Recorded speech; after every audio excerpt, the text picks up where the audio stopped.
Hey guys, welcome back to the series called Jingo Bells. This is episode 12. I'm actually hosting today because on Monday I needed a few days to rest. So I'm a bit sad that unfortunately this is our last episode, but we hope you guys have enjoyed. Anyway, my name is Stephen Hu. I'll be hosting this last episode. Maybe some of you guys have already known me. I'm not a teacher here at the Jena International Go School, but of course, I've participated for quite a few days and I really enjoyed this whole process. So I think it's definitely something that you guys should check out. I've definitely improved a lot over the last 2 weeks and I really enjoyed the atmosphere, the camaraderie, and I hope that's something you guys will enjoy too. Anyway, I'm actually a bit nervous because I didn't prepare anything, so we're just go impromptu, I think. Today we actually have someone behind the scenes, Renee, taking care of the computer for me, so I'm really thankful for that. Anyway, this is the last episode, so we're actually going to talk about some more basics. Of course, as you can see, here's the homework from yesterday, I believe. This is Monday's homework, so I have no idea how to solve it. But actually, if you take a look at the disposition, the homework yesterday was to determine whether black or white will win this capturing race. Now, we talked about Seki from last episode, and just to recap, a Seki is a position where both groups will be alive. So in this case, we're trying to find out who will win this capturing race. So let's say black goes first, and black takes a liberty away.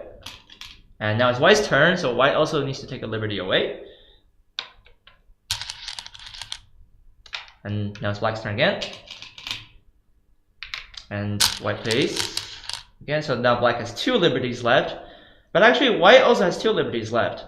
So if black just Ataris, now you'll notice that this white group only has 1 liberty, and now it's 1 versus 2. So in this situation, actually black has 1 more liberty than white. So in this case, black will win the capturing race.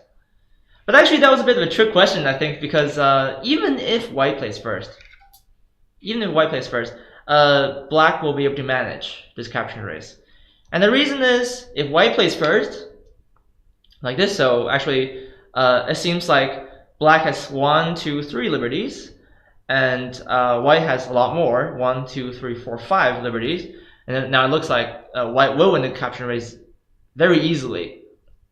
But actually, if black just takes another liberty, and white also does the same, now we arrive at the same situation. So black has 2 liberties and white has 2, but because black has an eye, now we explained this in episode 10. If you want to check that out, you can definitely go back and watch the video on YouTube.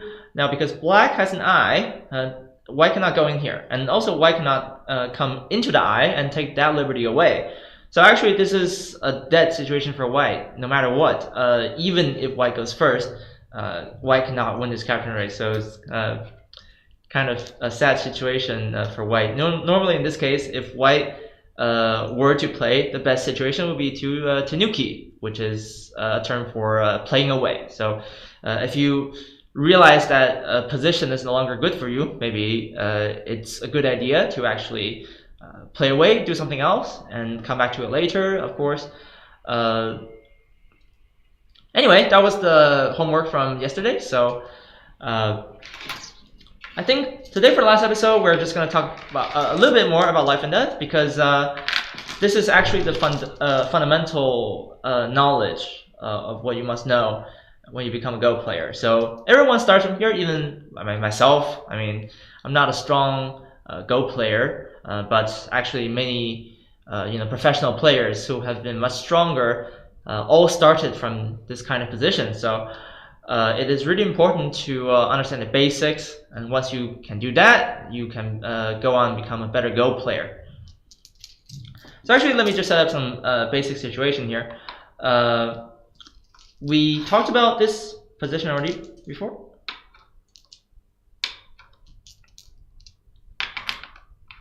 So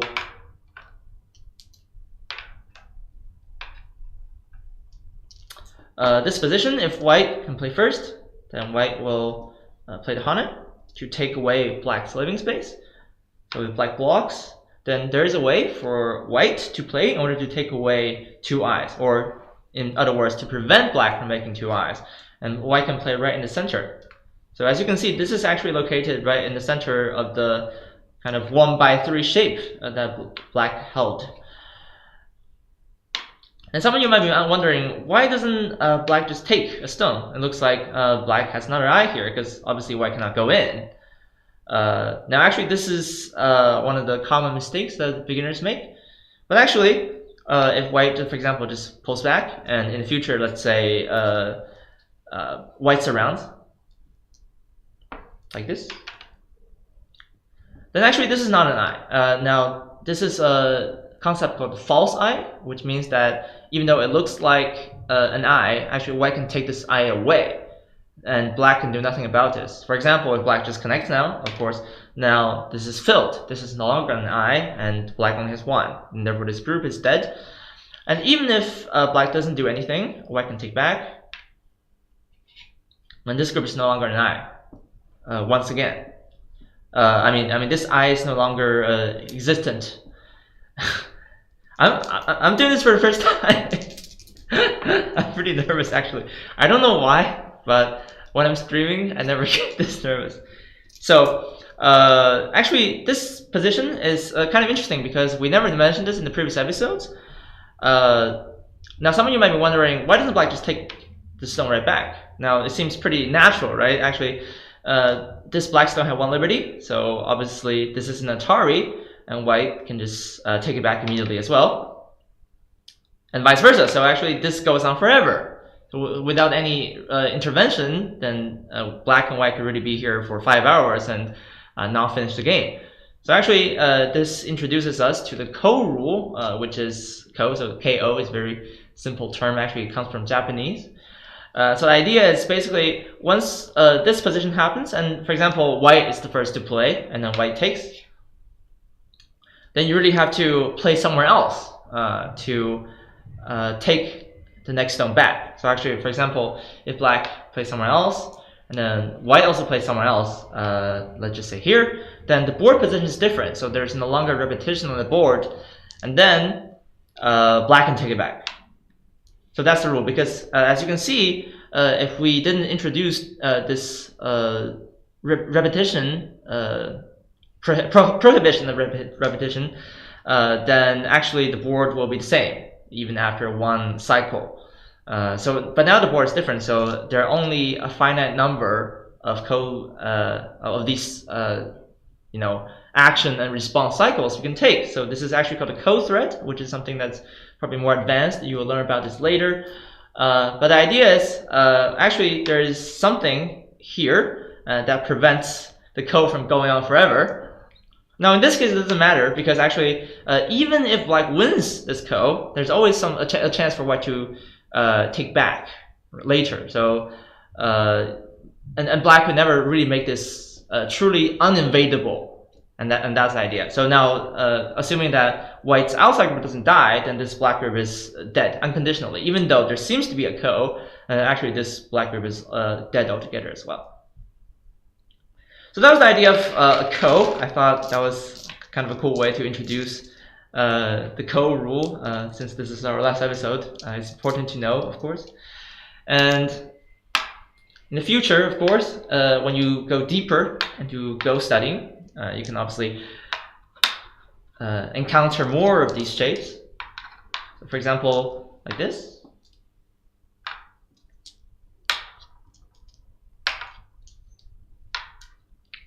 So let's say white's surrounding this stone.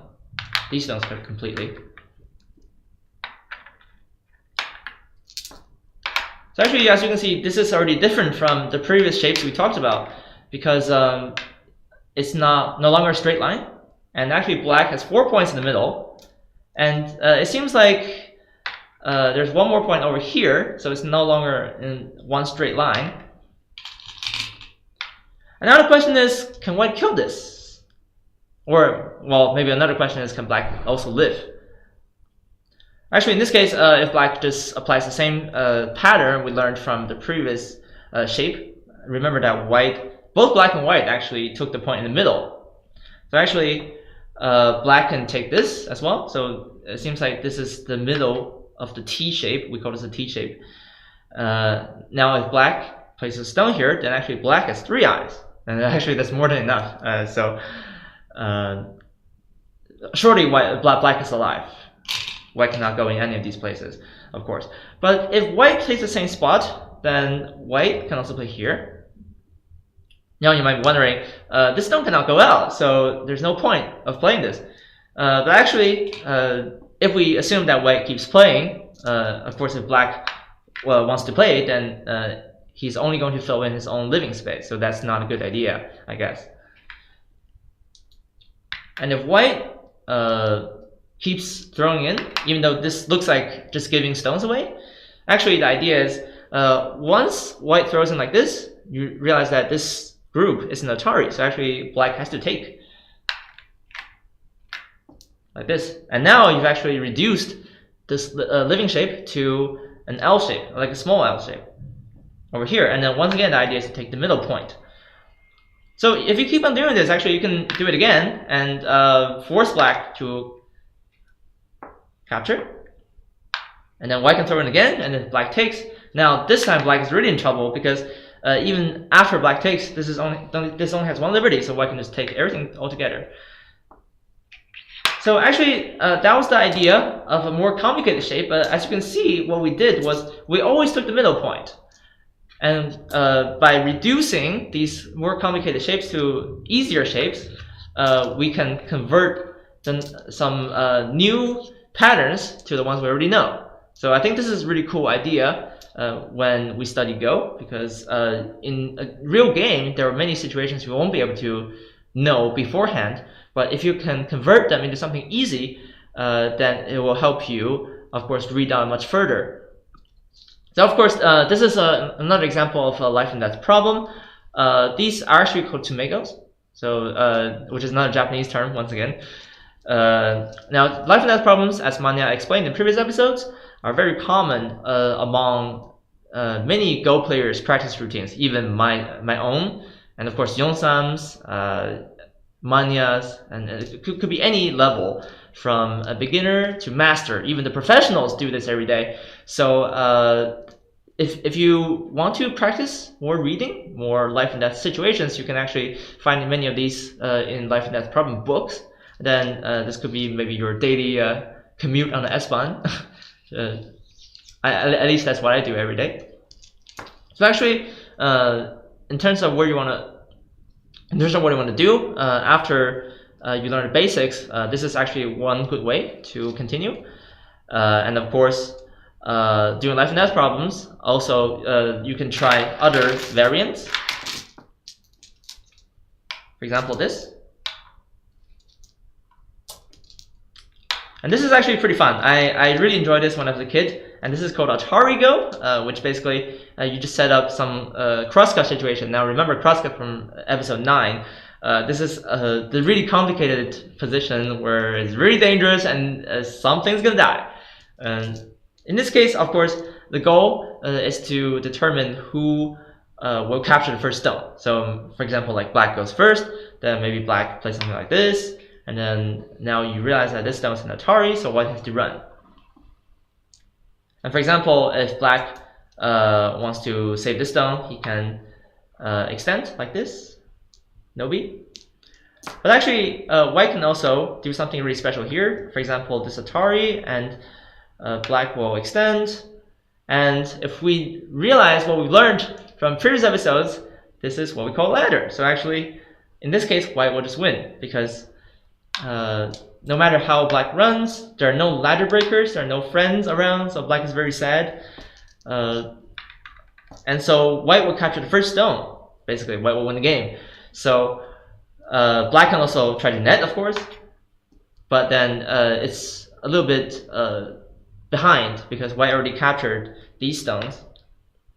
So in this case, white can win the game. But you see, this is a very effective method to actually apply what you've learned before. So for example, the ladders, the nets, the baseball cap, you can try everything here. So this is a very fun format to continue, of course. And one of the ways I also enjoyed playing was Just try to surround everything around the board. Now this is also done on 19 by 19 boards, by the way. We have a big board over here. So a big board, of course, it's much more complicated. So this is what you're going into when you get to Q level, of course, and even down level. And this is the real battleground. So actually, we also do this on 19 by 19, but I'll just show this on the 9 by 9 board over here.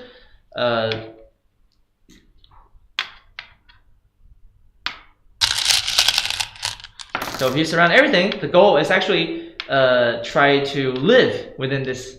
Now actually it looks very tricky, but if your opponent is not careful, then you might be able to actually win this game. So actually this is called the shape game. Now I think on a 19 by 19 board, this is much harder, of course, because even though black has surrounded all the borders, there's a lot of space in the middle. So actually no one knows what's going on. So and in this case, white's job is to live just anywhere with a group, and black's goal is to kill everything. So because black already has a wall made of iron around the border, he doesn't have to care about any shape issues, and he can just go in and take out any of the eyes, and he doesn't have to worry about ladder, of course, because as you can see, no matter which way the ladder goes, it's surely going to run into one of the edges of the wall. So actually, the ladder is not an issue for black either. Now, so in this case, if white and black play properly, then there shouldn't be a way for white to live. But of course, you can try this out with your friends. Should be also very, very entertaining as well. But anyway, these are some things you can do once you carry on with playing Go. Of course, we've already talked about a lot of basic rules, for example, the Atari, you remember the hat, the animals, the giraffe. So it's been a lot of fun here. Now, I was obviously hoping to cover more topics, but of course, this has to be a last episode. So this is a rather kind of sudden decision. But of course, we hope you guys enjoyed the series so far. I think the best way to learn all this stuff is to obviously not only play online, because there are many Go servers, like such as OGS and KGS, but actually the best way to play is obviously to join a Go school, maybe meet some players in real life, and then you can really enjoy the process of really thinking through your moves, and maybe when you kill your opponent's ladder on the big board, it'll be more satisfying. So actually one of the ways you can keep learning is to join our school. This is the International Go School, and this whole series that we do is intended to help beginners improve. So of course, if you want any further tips on how to improve your game, we've got Youngsam Kim, who is European #1. You saw him the other day. Of course, Manja, who has been hosting the series from pretty much every episode. And of course, I hope I can join one day. But this is a very great opportunity. I've really enjoyed producing the series behind the scenes for the most part. So I hope you guys enjoyed, at least partially, my episode in front of the camera today. Otherwise, just remember that the recordings will be up on YouTube. We have a Facebook page every day with problems of the day. We're trying to update that as much as possible. You can also find some pictures of me bowling last night, which is not pretty, but you know, lots of fun activities to check out there. So we actually do a lot of things, and we really hope you can join us either for the long term or the short term. If you want to come for a weekend, for example, just to improve your Go, this is also a great chance, because then you really immerse yourself in the environment and you can really improve a lot. So anyway, unfortunately that has to be the end of the series, but I hope you guys enjoyed anyway. Please check out this playlist on YouTube. That is the European Go Federation channel. So maybe someone can link it in a Twitch chat. But we'll be back 3 weeks later. I'll be more prepared, of course. And I'll actually have a partner to talk with. So that'll be what I'm more used to, because the conversation is what I'm better at.